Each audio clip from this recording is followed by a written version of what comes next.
যারা কম্পেয়ার করতে চান যে চিন্তা করেন যে এই প্রোডাক্ট আমি বাংলাদেশে পাইতেছি কম টাকায়। এই প্রোডাক্টগুলো কি আসলে অরিজিনাল?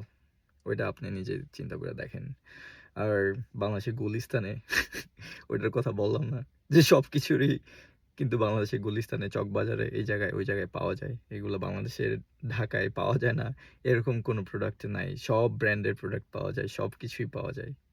সো আপনি কম্পেয়ার কইরা তো এভাবে হবে না। আপনি যদি কম্পেয়ার করেন ইউএসএ এই প্রোডাক্টের দাম বেশি।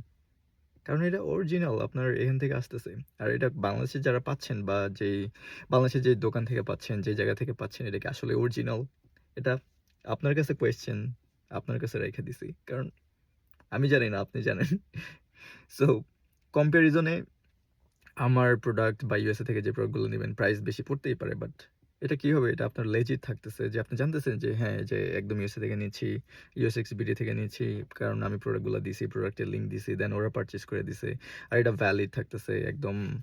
আমরা জীবনে হচ্ছে যে ওই বক্সটা ওপেনও করি না। যে একদম যেভাবে প্রোডাক্টটা ওয়েবসাইট থেকে আসে ওইভাবে হচ্ছে যে আপনার ডোরে চলে যাবে। যে বলবে যে এই যে আপনার প্রোডাক্ট।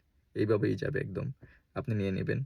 আর এটা পুরো অরিজিনাল থাকতেছে, অথেন্টিক থাকতেছে। আর আপনি যদি প্রাইস কম্প্যারিজন করতে চান যে, "এই ভাই, আমি তো আমার প্রোডাক্টের দাম ৳2,00,000 বাট আমি বাংলাদেশে পাচ্ছি ৳1,80,000 আমি ওখান থেকে নিয়ে নেই।"